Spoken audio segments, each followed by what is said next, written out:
قاصد گیا اور کہہ دیا کہ حضرت عائشہ تیار ہے اور اس زمین پہ آپ دفن کیے جائیں گے۔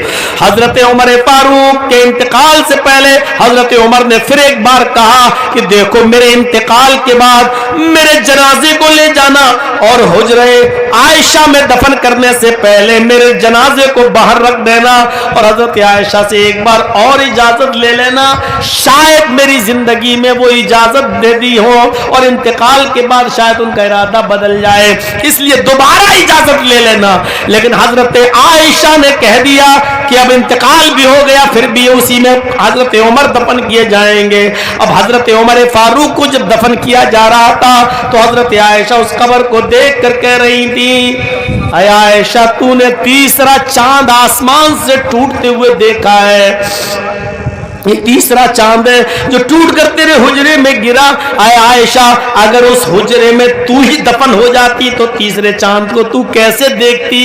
عائشہ تو رونگ تھی، تو غلط تھی، کیونکہ تو نے تیسرے چاند کو ٹوٹتے ہوئے دیکھا تھا، اور تیسرا چاند جو ٹوٹتے ہوئے دیکھا وہ عمر فاروق ہے۔ اگر تو خود دفن ہوتی تو دیکھتی کیسے؟ یعنی تیسرا چاند حضرت عمر فاروق رضی اللہ تعالیٰ عنہ کی شکل میں حضرت عائشہ نے دیکھا۔ تو یہ ایک خواب تھا جو حضرت عمر فاروق کے دفن ہونے کے بعد پورا ہوا۔ رأیت ثلاثۃ اقمار، میں نے 3 چاند کو آسمان سے گرتے ہوئے دیکھا، سقطن فی حجرتی، جو میرے حجرے میں گرا۔ تو موت نے